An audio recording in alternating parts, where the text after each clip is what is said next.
Mil disculpas por la tardanza. Esta, la idea del webinar hoy es hablar un poco, retomar un poco el tema que se había tratado en el webinar anterior sobre la propuesta de ley de financiamiento. En ese momento teníamos, eh, en ese momento había una propuesta que ya había eliminado la propuesta inicial sobre aumentar el IVA a la canasta familiar y que la canasta familiar no tuviera el 53% con IVA, sino el 83%. Esa fue una propuesta que rápidamente se eliminó y lo que se aprobó el 28 de diciembre en el Congreso de la República es una ley de financiamiento mucho más moderada, digamos, pero que implica unos retos muy importantes en materia de financiamiento no para este año, sino del 2020 en adelante, y eso es un poco lo que intentaremos discutir. Entonces, el objetivo es poner en contexto la ley de financiamiento, en qué pasó con la actividad, con la confianza de los consumidores, eh, cómo esto se tuvo un impacto en los índices de expectativas y ir por los puntos principales de la ley de financiamiento. Bueno, esto, nosotros desde Desarrollo medimos el índice de confianza del consumidor y es un índice que nos permite capturar dos cosas grandes.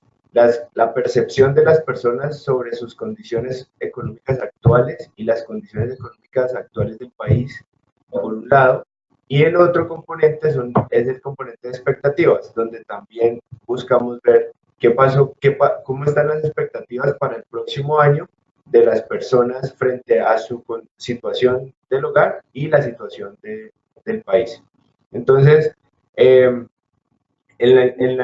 para construir los índices o la encuesta que construye el índice no pregunta por si fue la ley de financiamiento o por factores puntuales que estén afectando su confianza, pero en la historia del índice de confianza tenemos grandes coincidencias. Entonces, un aspecto que ustedes pueden ver acá es cuando se cayeron los precios del petróleo, la actividad económica se desaceleró fuertemente y eso impactó la confianza de los consumidores, que es esta caída que ven ustedes acá. Después, en diciembre del 2016, se presentó la reforma tributaria del 2016 que pasaba el IVA del 16 al 19%. En enero del 2017 entró en vigencia esa reforma tributaria y la confianza de los consumidores se vio fuertemente afectada, alcanzando el nivel histórico más bajo eh, de la serie de confianza. Desde ese momento, la confianza de los consumidores empezó un proceso de recuperación que llegó a su pico en junio del 2018 y desde ahí se empezó a desacelerar, se empezó a deteriorar, perdón, y en noviembre, cuando se anunció la ley de financiamiento que incluía ese IVA de la canasta familiar, ampliar la base de la canasta familiar con IVA, eh, la confianza se volvió a ver muy afectada, principalmente porque esta línea azul clara que ven ustedes acá, que son las expectativas, se vieron deterioradas fuertemente. Entonces, ese deterioro en las expectativas hizo que el índice completo también cayera. Eliminada esa propuesta de la canasta familiar, vimos en diciembre una recuperación y esperamos que en lo que sigue de este año el índice retome su senda de recuperación. Entonces, esto un poquito de contexto sobre qué efectos tuvo en el sentimiento de los consumidores la propuesta de ley de financiamiento. De nuevo, esto es una percepción y algo que se captura a través de la encuesta, pero la encuesta no pregunta puntualmente por este tema. Bueno, y antes de traer los detalles, creo importante tener presente por qué la ley de financiamiento, por qué era necesaria esta ley de financiamiento. En el, en el, en el gobierno anterior dejó aprobado el presupuesto, dejó presentado el presupuesto general de la Nación para este año, y cuando asumió el nuevo gobierno todavía no se había aprobado, entonces tenía espacio para hacer ajustes. El gobierno nuevo entra y considera que necesita 14 billones adicionales de la propuesta inicial. Esa propuesta entonces propone aumentar en 14 billones el presupuesto general de la nación, con lo cual como porcentaje del PIB no había una reducción, sino un incremento sustancial frente al presupuesto del 2018. Esto ya implicaba retos porque el gobierno nacional, en cabeza del Ministerio de Hacienda, debe cumplir con unos compromisos de regla fiscal que le exigen unos ajustes cada vez mayores y aumentar el gasto, entonces implicaba buscar ingresos adicionales que no existían en ese momento. Entonces, el gobierno anterior presentó un presupuesto con unas proyecciones de ingresos que eran muy conservadoras. Entonces, esa proyección de ingresos le daba espacio para este gasto que estaba acá en azul. El gobierno, el nuevo gobierno llega y considera que necesita más recursos y en la medida en que se puedan financiar, pues mayor gasto y mayor inversión, eso es deseable. Y de esos 14 billones, 10 se fueron para inversión, lo cual, insisto, es algo deseable en la medida en que tengamos los recursos para financiarlos. Entonces, de los 14, ustedes ya más o menos saben la historia, no se van a conseguir el total y va a tocar hacer recortes, pero ya vamos a entrar en esos detalles.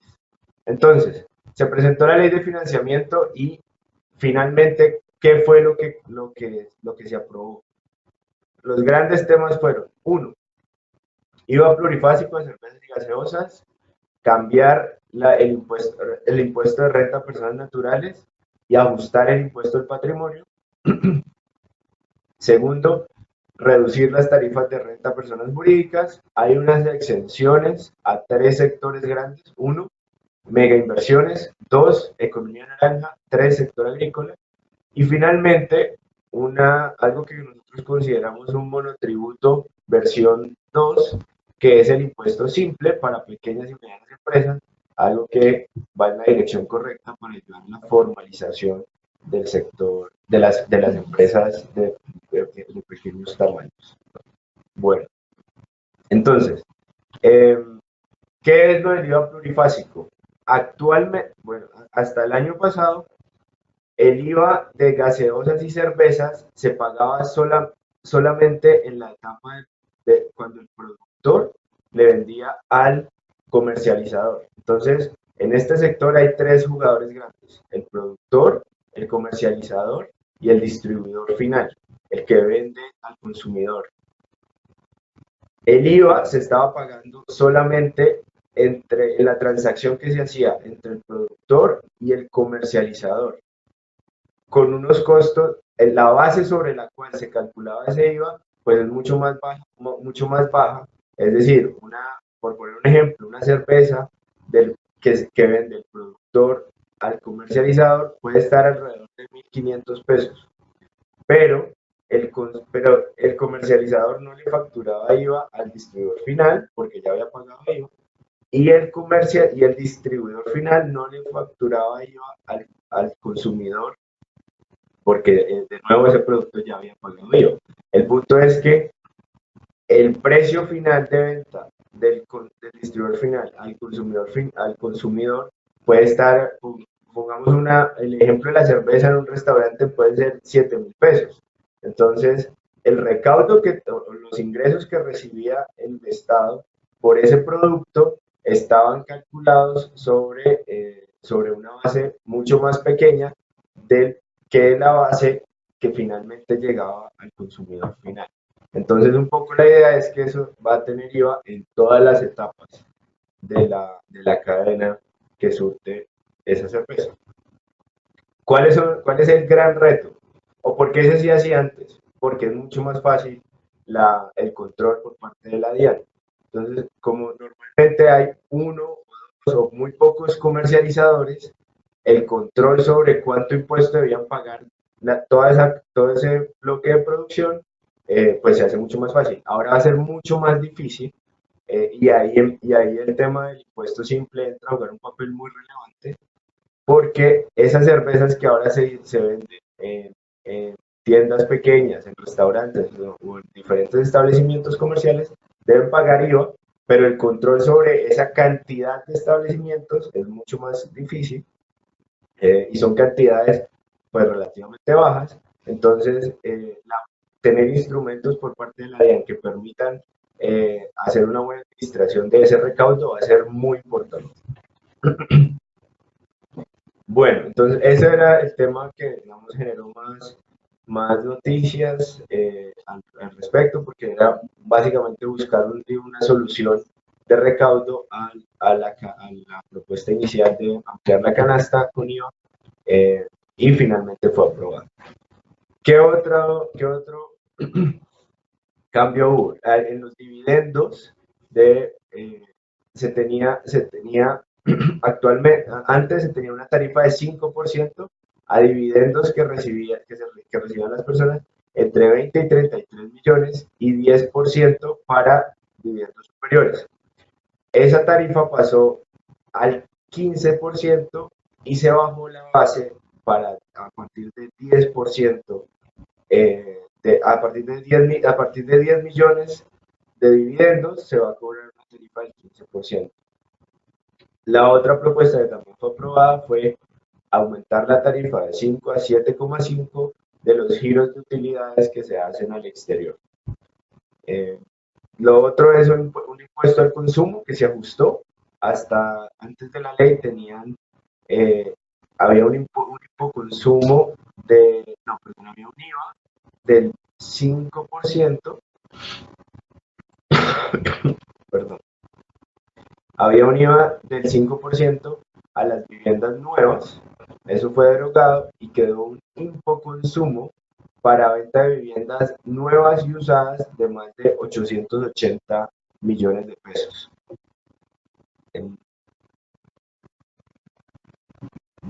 Entonces, dos cambios ahí importantes. Uno, el porcentaje de tarifa. Dos, la base, que ya no es solamente viviendas nuevas, sino también las viviendas usadas. ¿Qué pasó en el impuesto al patrimonio? Hasta el 2018, en el 2018 se acababa el impuesto al patrimonio que se había establecido cerca de 5 años atrás y terminaba la reforma tributaria del 2016 implementó esa disposición de terminar el impuesto al patrimonio que tenía la estructura que ven ustedes acá en esta tabla. Entonces, básicamente eran diferentes tarifas marginales para diferentes valores patrimoniales. Ahora quedó un impuesto al patrimonio a personas naturales del 1% para una base gravable mayor a 5.000 millones, después de descontar una parte de el valor de la propiedad de su inmueble. Ese es un cambio, digamos, que reduce las expectativas de ingresos, que reduciría las expectativas de ingresos frente a este escenario, pero este escenario se terminaba en el 2018. Lo que hizo la ley de financiamiento fue revivir el impuesto al patrimonio con una tarifa muy baja y sobre la base más alta solamente. En cuanto a personas naturales, aquí hubo mucha discusión cuando el gobierno recién llegó, recién se posesionó, pero empezaron a proponer ampliar la base. ¿Qué significaba eso? Actualmente las personas que ganan alrededor de 3,1 millones, 3.200.000, 3.300.000 al mes, empiezan a declarar renta. No necesariamente van a pagar, pero ya deben declarar. Lo que inicialmente se propuso al inicio del gobierno era que esta base es muy alta. Frente a estándares internacionales, esto representa una base muy alta porque el salario promedio en Colombia está alrededor de 1.800.000, 1.900.000. Esto es casi 2 veces ese salario promedio. Entonces, lo que se proponía era bajar esto para que más personas pudieran declarar, no necesariamente iban a pagar, pero por lo menos que declararan renta. Eso rápidamente se eliminó, no tuvo es una medida muy impopular, mm, que requiere mucha discusión y por ahora no la vemos muy factible. Entonces, ¿qué quedó? Hasta diciembre del 2018, esta era la estructura vigente. Entre 0 y 3,1 millones, perdón, después de 3,1 millones mensuales, las personas, y hasta 4,9, las personas tienen una tarifa del 19%, y esa tarifa sube a 28 y a 33 para diferentes rangos de ingresos, pero de 25 millones en adelante, las personas pagaban una tarifa marginal de 33%. La propuesta y lo que fue aprobado es incluir estos tres rangos. Es decir, las personas que ganan entre 25 millones y 54 millones van a tener una tarifa del 35%, una tarifa marginal. Las personas entre 54 y 88, una tarifa del 37%, y más allá de 88 millones de pesos mensuales, la tarifa marginal sería del 39%. De nuevo, estos son tarifas marginales, las tarifas efectivas que se calculan que incluyen ya todo el tema de los descuentos y lo que se puede deducir para que es deducible el impuesto de renta. Esa tarifa efectiva termina siendo pues mucho más baja que estas tarifas, pero esto, digamos, va en línea con un propósito de hacer más progresivo el sistema tributario, es decir, que quienes tienen más ingresos puedan contribuir con mayores impuestos para, para la provisión de bienes y servicios públicos. Bueno, ¿qué pasó en impuesto de renta a personas jurídicas?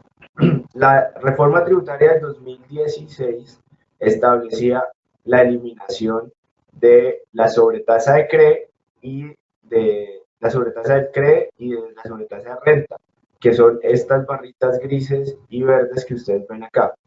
Eso se creó en un contexto de caída en los precios del petróleo que hacían muy difícil mantener el gasto público, y con eso se pretendía recuperar ciertos ingresos. Fue una medida de choque, pero temporal. Eso se eliminó, eso se eliminaba acá, y a partir del 2018, a partir del 2019, la tarifa de renta para personas jurídicas quedaba en el 33% de ahí en adelante. Lo que quedó aprobado en la ley de financiamiento es una reducción paulatina de esa tarifa que va a pasar del 32 en el 2020 al 30% en el 2022. Adicionalmente, ¿qué se aprobó? El descuento cuando las empresas pagan insumos, compran bienes de capital para su producción, el IVA que se pagaba en esos bienes de capital no era descontable, no se podía cruzar con el impuesto de renta. Eso era algo en lo que estábamos rezagados porque en la mayoría de los países esto es normal, que ese IVA pagado se descuente contra el impuesto de renta. Eso también fue aprobado, eh, y eso es una medida que va en la dirección correcta porque uno de los grandes problemas que tenemos en el país es la gran carga que hay sobre la estructura productiva, que la hace menos competitiva en el ámbito internacional. Entonces, movernos en reducir estas cargas resulta, pues va en la dirección correcta, facilita el ambiente de los negocios, y eso es positivo, pero de nuevo, estas reducciones en ingresos tributarios deben ser compensadas por alguna otra fuente de recursos que esto principalmente va a generar los problemas de aquí en adelante, del 2020 en adelante. En materia tributaria, en materia de competitividad empresarial, todo eso creemos que contribuye mucho y va en la dirección correcta, pero el Ministerio de Hacienda tendrá una labor muy importante en buscar de dónde van a salir, cómo se van a compensar esos recursos. Bueno, muy bien. ¿Qué más se aprobó en la ley de financiamiento? Tres incentivos a las industrias. La primera es a nuevas mega inversiones que tendrán una tarifa de renta del 27% por 20 años, generando 250 empleos nuevos directos, y las inversiones tienen que ser superiores a 1 billón de pesos antes del 1 de enero del 2024. Estas son exigencias grandes, y para que se apruebe, la DIAN debe certificar que una empresa ya existente tiene una nueva mega inversión y que cumple con todas las condiciones, eh, para que ese proyecto tenga una tarifa del 27%. Una nueva mega inversión realizada por una empresa ya existente no hace que todo el funcionamiento de la empresa vaya a tener una tarifa del 27%, sino que esa parte que se constituye en una nueva mega inversión debe ser acreditada por la DIAN y tendrá un tratamiento jurídico particular, que no tengo los detalles, pero el punto es ese proyecto, esa nueva mega inversión la que tendría estas condiciones. Después están las exenciones para el sector agrícola. En un esfuerzo de promover la actividad agrícola en el país, el gobierno aprobó una exención de 10 años de impuesto de renta, siempre y cuando se incremente la productividad, lo cual es una condición bastante vaga, y hayan inversiones de al menos 856 millones de pesos durante 6 años y deben generar al menos 10 empleos. La parte de los topes de inversión y de empleos suena muy razonable. Lo de incrementar la productividad va a estar difícil de comprobar, pero además puede ser muy fácil va a ser muy difícil de corroborar que efectivamente ocurrió por parte del supervisor, pero pues caben muchas cosas en incrementar la productividad. Finalmente, está el tema de la economía naranja, que son industrias tecnológicas y actividades creativas, y aquí ustedes pueden pensar en actividades como MISI en Bogotá, Delirio en Cali, o startups de tecnología, nuevas empresas, plataformas tecnológicas que no solamente que se crean a través de pequeños grupos de personas, y de ahí las condiciones de generar al menos 3 empleos, unas inversiones de 152 millones durante 3 años, y van a estar exentas completamente de renta por los próximos 7 años. Entonces, esto esperamos que, sobre todo en la parte del sector de industrias tecnológicas y actividades creativas, es muy probable que tenga impactos positivos. No estamos muy seguros de la parte de nuevas inversiones y de sectores agrícolas. Este tipo de exenciones y de tratamientos tributarios diferenciados han existido históricamente en nuestro esquema tributario. No parecen haber mostrado los resultados esperados, tampoco han habido, digamos, evaluaciones suficientemente serias que lo comprueben, pero la sensación es que es más la dificultad administrativa de estas exenciones que el impacto que finalmente termina teniendo.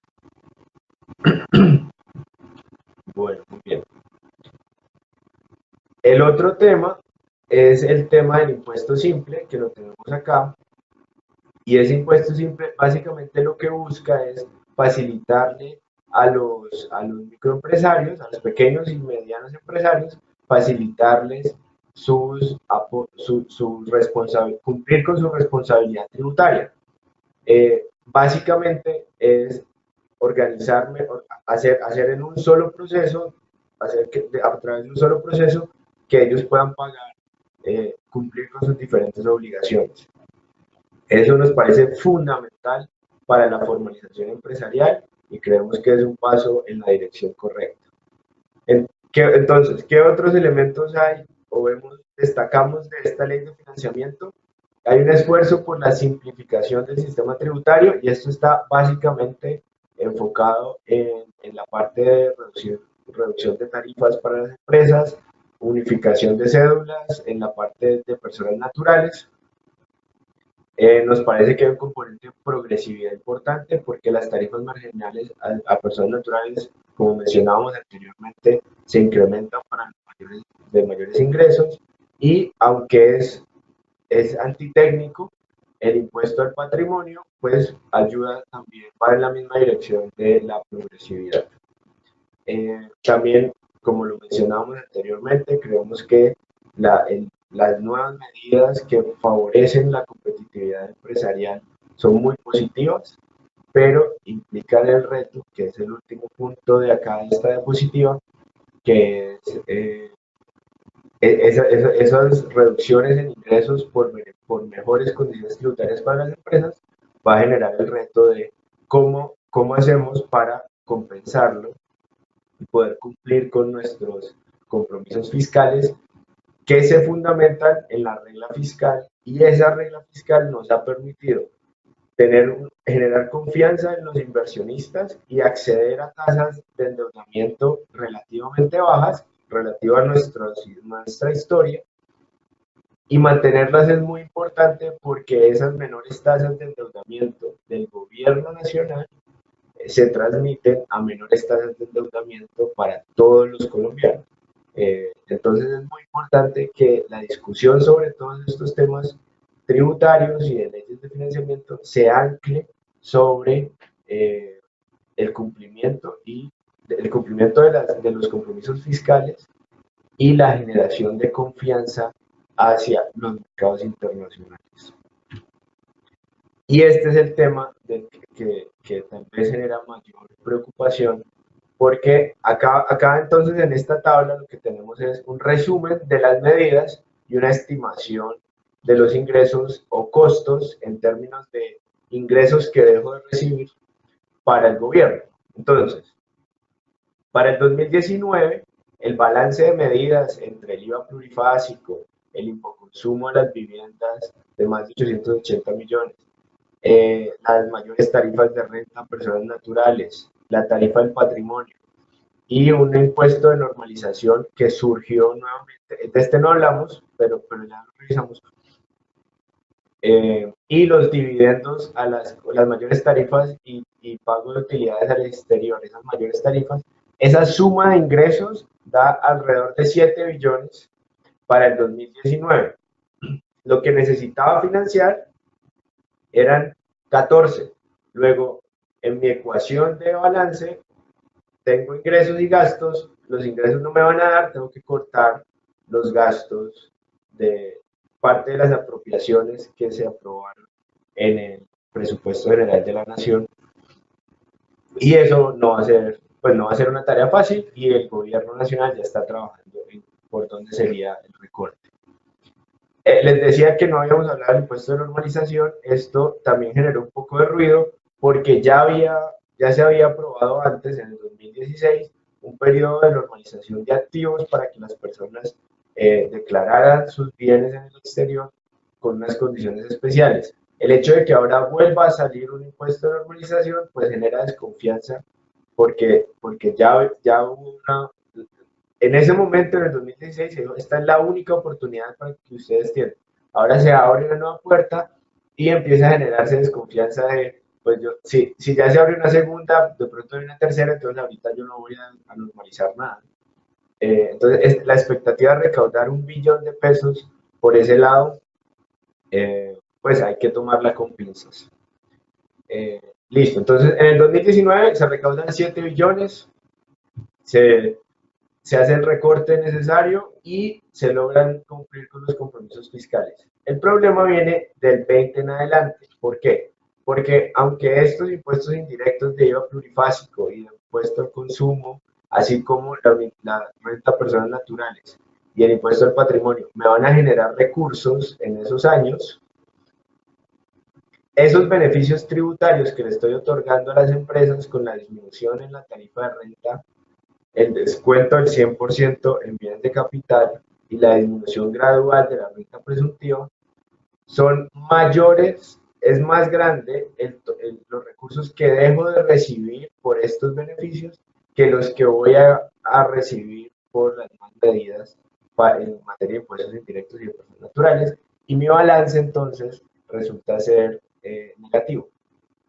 Entonces, para el 2020, 21 y 22 estimamos que la pérdida en ingresos como porcentaje del PIB va a ser de 0,1% en el 20, 0,3% en el 21 y 0,4% en el 22.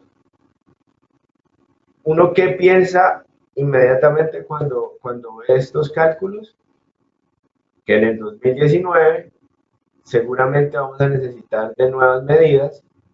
No creo que se dé otra reforma tributaria, creo que el capital político no aguanta para esto, eh, pero de pronto en el 20 vamos a esperar nuevas medidas fiscales, no sé si en materia de otra ley de financiamiento u otra reforma tributaria, como ya nos tienen acostumbrados los gobiernos, que cada 2 años hay una reforma tributaria en Colombia, pero sin duda esta situación y estas perspectivas de mediano plazo, con compromisos de déficit que son cada vez más exigentes, pues van a requerir de medidas por parte del gobierno y estamos a la expectativa sobre las señales que puedan darse desde el Ministerio de Hacienda sobre cuál sería la dirección de esas medidas.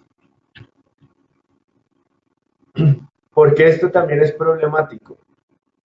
¿Por qué esta perspectiva de menores ingresos también es problemática? Porque a pesar de que en el 2018, ustedes seguramente escucharon la noticia que la DIAN cumplió con su meta de recaudo bruto, como porcentaje, los ingresos netos para la nación son mucho menores. Es decir, la meta, el gobierno espera, una vez, cuando se recauda, cuando la DIAN cierra el año y hace todo el recaudo, eso es un recaudo bruto, pero parte de ese recaudo se paga en TIDIs, en títulos que se usan para pagar impuestos. Esos papeles no entran a las finanzas del gobierno nacional central. A las finanzas del gobierno nacional central tiene que entrar efectivo para poder hacer el cierre del balance. Entonces, lo que va a entrar o lo que entró finalmente en dinero para el gobierno nacional central estuvo ligeramente por debajo de la meta proyectada y por eso el 28 de diciembre, al mismo tiempo que se aprobaba la ley de financiamiento, salía un decreto del Ministerio de Hacienda donde se recortaban 3 billones de pesos de los gastos aprobados para el 2018.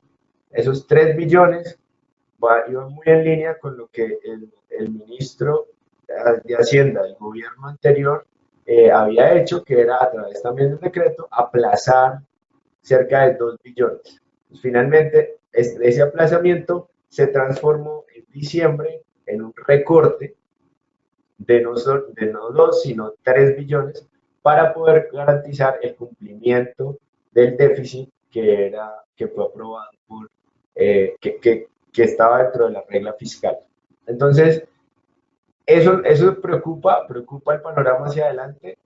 Aunque la DIAN está cumpliendo con sus metas de recaudo bruto, eso no se transfiere, no significa necesariamente que el gobierno nacional vaya a tener más recursos, porque es un tema de caja y los papeles no sirven en la caja. Eh, y entonces nos genera este panorama de ingresos junto a esta proyección de menor recaudo por beneficios tributarios, genera preocupaciones en el mediano plazo. ¿Y por qué se generan las preocupaciones? Justamente por esta gráfica que muestra ¿Cuál es el déficit como porcentaje del PIB que debe cumplir el gobierno nacional en cada uno de los años? En marzo del 2018, hasta el 2017, esta línea azul clarita que ustedes ven acá era la senda que debía cumplir el gobierno. En marzo del 2018 se relajó esa senda porque las proyecciones de crecimiento se revisaron a la baja, eh, y hacían imposible cumplir con esa meta de la línea azul clara. Y pero entonces miren que para el 2018 la meta de déficit era de 3,1%, para el 2019 es de menos 2,4%, y de ahí en adelante pues se reduce de una manera más tranquila, pero el ajuste entre el 18 y el 19 es muy importante. Entonces en el 19, aunque hay recursos adicionales, va a ser muy importante que el gasto se mantenga muy controlado para poder cumplir con estas medidas. Hay algunas discusiones de relajar más esa regla fiscal. Personalmente creo que sería un error. Esto es el instrumento que ha mantenido, que es uno de los instrumentos que nos ha permitido mantener la confianza de los inversionistas en nuestro país, y es muy relevante que que construyamos y mantengamos esa confianza. Los niveles de deuda han seguido creciendo, y eso es, aunque no están en niveles preocupantes, pues sí resulta importante hacerle seguimiento cuidadoso para que a partir del próximo año y en mediano plazo, la senda como porcentaje del PIB comience a reducirse para que no sobrepase niveles que puedan ser eh, insostenibles. Y entonces, toda esta discusión de la ley de financiamiento y de las otras consideraciones, ¿por qué son importantes? Porque en los escenarios de crecimiento económico para el 2019, pues las decisiones de política que tome el gobierno van a impactar, en este caso, nuestra proyección. En este caso lo tenemos como un riesgo que reduciría las perspectivas de crecimiento económico, porque así como les mostré al inicio de la presentación, las decisiones de política pueden afectar esa confianza de los consumidores, que termina afectando la dinámica de consumo, que es el principal componente del Producto Interno Bruto. Entonces, en la medida, dada la situación complicada que hay en materia fiscal en el mediano plazo, las decisiones de política seguramente van a ir en una dirección que afectan la confianza de los consumidores, y por eso hasta ahora lo tenemos como un riesgo a la baja que podría estar reduciendo nuestras expectativas de crecimiento económico para este año, pero sobre todo en el mediano plazo, y vamos a estar muy atentos a lo que pueda ocurrir durante los próximos meses. Eso era básicamente la presentación sobre la ley de financiamiento. Si tienen preguntas, dudas, inquietudes, con mucho gusto. Bueno, para una económica que usaste PNE, ¿cómo se contabiliza en la compra de activos activos?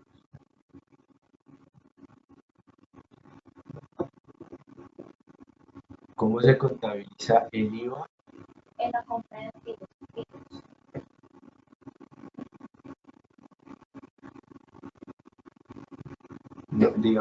Pues digamos, yo no tengo el detalle, no tengo el detalle. Lo que analizamos, lo que observamos es el recaudo total de IVA, pero esa parte creo que no quisiera decir algo que pueda estar equivocado, entonces no.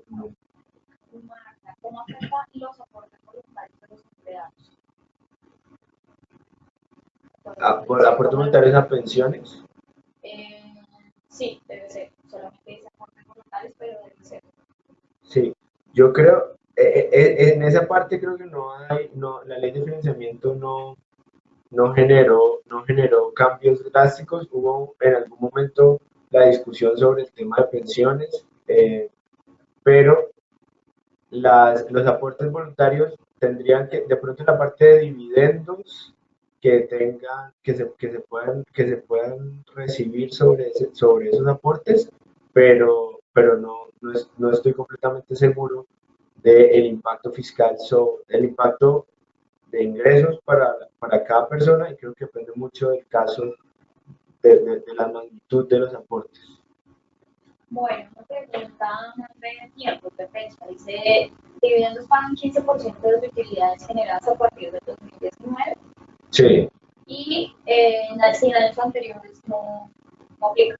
O sea, no es retroactivo, no es retroactivo, sí, no, no, no.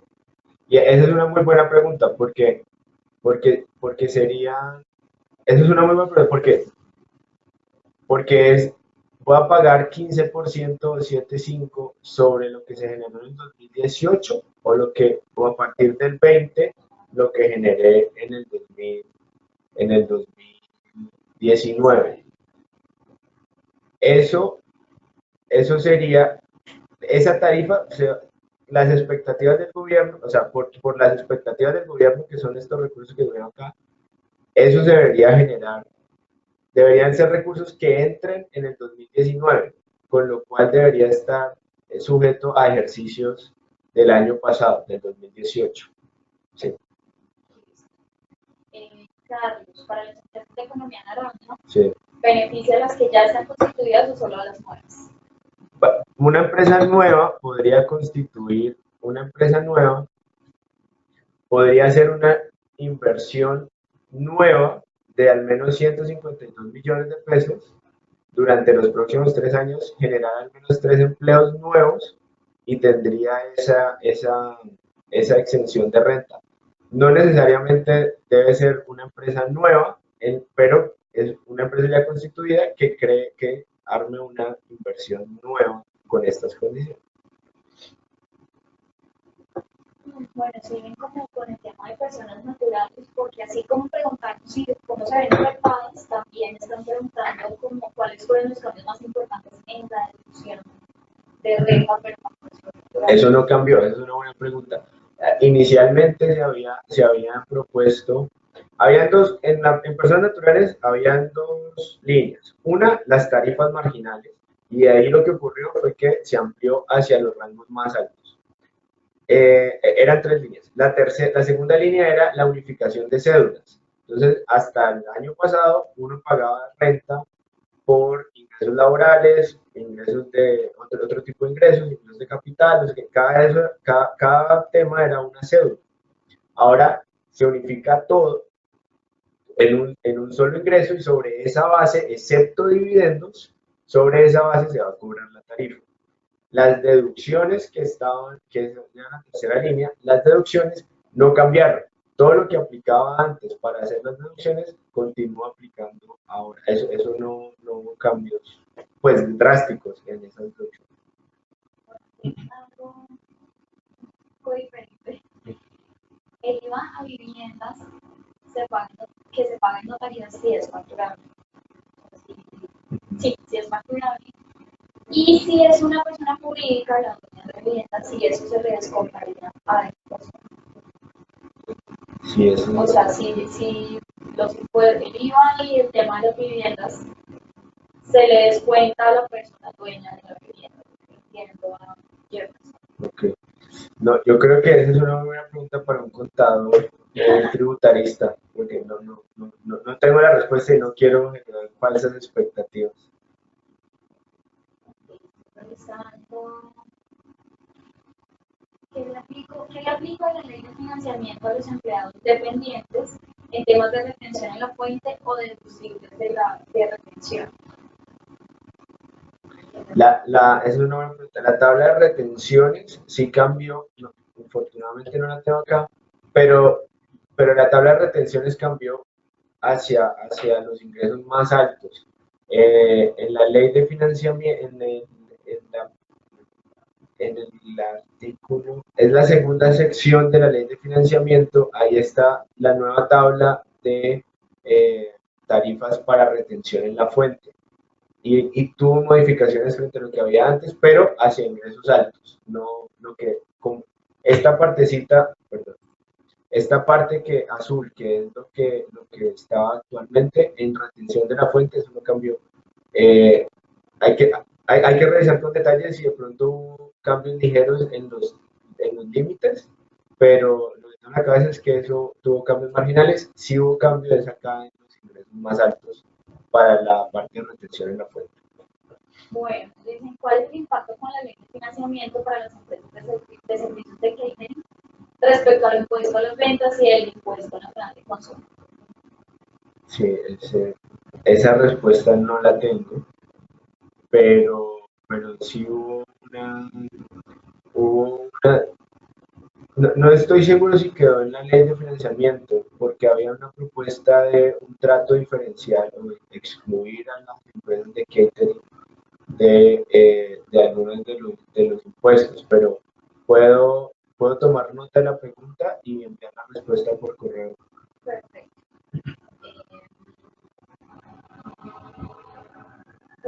Bueno, sí, hay muchas que me tocan filtrar. Eh, para la retención en la fuente sobre ingresos laborales se definió una tabla para cálculo de procedimiento. Esa tabla aplica desde el 1 de enero de 2019.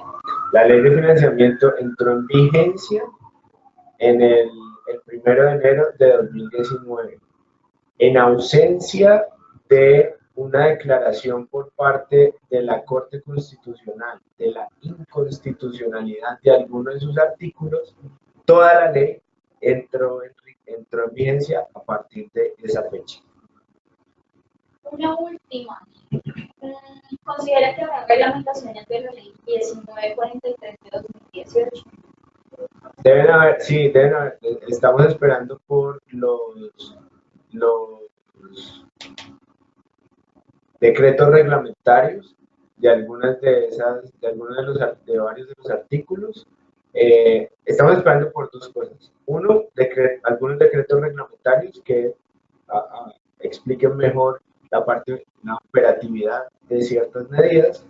Y dos, la declaración por parte de la Corte Constitucional sobre esa tarifa de renta adicional que se le cobraría al sector financiero, que en principio parte de la argumentación es constitucionalmente débil y no pareciera tener cabida, o pareciera que la Corte declararía inconstitucional esa tarifa adicional. Entonces, hay dos cosas: una, los decretos reglamentarios, y dos, lo que declare la Corte sobre el mayor impuesto de renta, la sobretasa de renta al sector financiero. Bueno, más bien por ahora, estas fueron las preguntas. Generalmente hubo algunas que quedaron entre el tintero, pero te las haremos llegar y pues tú nos darás una respectiva respuesta. A ustedes, muchas gracias por su asistencia. Les recordamos que este webinar fue grabado y lo encontrarán a partir de mañana en nuestra página web. Muchas gracias a todos. Muchas gracias.